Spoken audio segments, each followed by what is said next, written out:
السلام علیکم ورحمۃ اللہ وبرکاتہ۔ دیکھیے، ٹوائلٹ یہ ہماری ضروریات زندگی میں سے ہے اور شریعت نے ہمیں اس میں جانے یعنی داخل ہونے اور اس سے باہر آنے کے مخصوص طریقے سکھائے ہیں، اور وہ کیوں ہے تو آئیے آج ہم اس ویڈیو کے ذریعے جانیں گے۔ دیکھیے، ہم میں سے اکثر لوگ اگر ہم دیکھا جائے تو ٹوائلٹ میں جانے سے پہلے کی یا تو ہمیں دعا یاد نہیں ہے یا دعا آتی بھی ہے تو ہم اتنا دھیان دے کر اسے نہیں پڑھتے ہیں، اور نہ ہی ہم اسے پڑھنے کی اپنے بچوں کو عادت ڈلواتے ہیں۔ حدیث شریف کا مفہوم ہے کہ نبی پاک صلی اللہ علیہ وسلم نے فرمایا کہ بیت الخلاء یعنی ٹوائلٹ جو ہے تو یہ جنات، شریر جنات اور شیاطین کی پسندیدہ جگہ ہے، یعنی یہ وہاں پر موجود ہوتے ہیں۔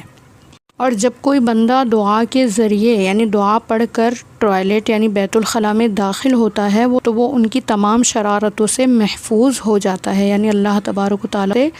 ان تمام شرارتوں سے محفوظ فرما لیتا ہے۔ اور نبی کریم صلی اللہ علیہ وسلم نے یہ بھی فرمایا ہے کہ جب کوئی بندہ بسم اللہ پڑھ کر بیت الخلاء یعنی ٹوائلٹ میں داخل ہوتا ہے تو شیطان اور اس کی شرمگاہ یعنی اس انسان کی شرمگاہ جو ہے تو اس کے آڑ بسم اللہ جو ہے تو اس کے آڑ میں ایک پردہ بن جاتی ہے۔ سبحان اللہ، یعنی شیاطین، شریر جنات کو اس انسان کی شرمگاہ جو ہے یہ نظر نہیں آتی۔ اس لیے ہمیں چاہیے کہ ہم جب بھی بیت الخلاء میں داخل ہو یعنی جب بھی ہم ٹوائلٹ میں جائیں تو دعا ضرور سے ضرور پڑھ لے، اور باتھ روم جانے سے پہلے ہی ہمیں دعا پڑھ لینی چاہیے۔ اور اسی طریقے سے جب ہم اپنی ضرورت سے فارغ ہو جاتے ہیں تو اس وقت بھی دعا پڑھنی چاہیے اس کا شکر بجا لانے میں۔ کیونکہ اگر آپ خود دیکھیے کہ اگر کسی انسان کا تھوڑی دیر کے لیے بھی باتھ روم یعنی پیشاب وغیرہ رک جاتا ہے تو کتنی بڑی نوبت آ جاتی ہے، یہاں تک کہ اگر زیادہ دیر تک پیشاب رکا رہا یا پیشاب کی نلی میں کوئی پرابلم آ جاتی ہے تو انسان کی جان پر بھی بن جاتی ہے۔ اسی لیے ہمیں چاہیے کہ ہم اپنے اس پروردگار کا بارہا شکر ادا کریں۔ اسی لیے ہمیں چاہیے کہ جب ہم اپنی ضرورت سے فارغ ہو جائے تو ٹوائلٹ سے باہر آ کر بھی ہم دعا پڑھیں۔ بیت الخلاء میں یعنی ٹوائلٹ میں داخل ہونے کی جو دعا ہے وہ آپ کو اسکرین پہ دکھائی دے گی، اور دعا یہ ہے: بسم اللہ اللہم انی اعوذ بک من الخبث والخبائث، یعنی اے اللہ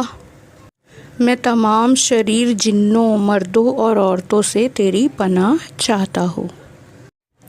ویورز، اس دعا کے پڑھنے کا فائدہ یہ ہوگا کہ اللہ تبارک و تعالی ہمیں تمام شریر شیاطین جنوں، مردوں اور عورتوں سے اپنی حفاظت میں لے لے گا، اور ان بلاؤں کے ذریعے جو نقصان ہمیں پہنچنے والا ہوگا وہ ہمیں انشاءاللہ نہیں پہنچے گا۔ تو ہمیں اس دعا کو ضرور سے ضرور ٹوائلٹ میں داخل ہونے سے پہلے پڑھ لینا چاہیے۔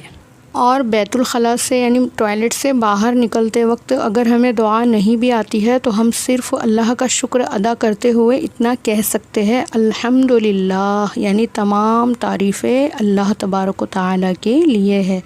اور اگر کوئی ٹوائلٹ سے نکلتے وقت کی دعا پڑھنا چاہے تو دعا یہ ہے: غفرانک الحمد للہ الذی اذہب عنی العزا وعافانی، یعنی تمام تعریفیں اللہ کے لیے ہے جس نے مجھ سے ایذا دینے والی چیز کو دور کیا اور مجھے چین بخشا۔ اور ہمیں چاہیے کہ جب بھی ہم باتھ روم یعنی ٹوائلٹ میں داخل ہو تو پہلے الٹا پیر رکھے اور اس کے بعد ٹوائلٹ میں داخل ہو جائے، اور جب ہم نکلنے کا ارادہ کریں یعنی جب ہم باہر آنے لگے تو ہمیں چاہیے کہ ہم پہلے سیدھا پیر باہر نکالیں۔ اس معلومات کو اپنے جاننے والوں میں ضرور شیئر کریں۔ جزاک اللہ۔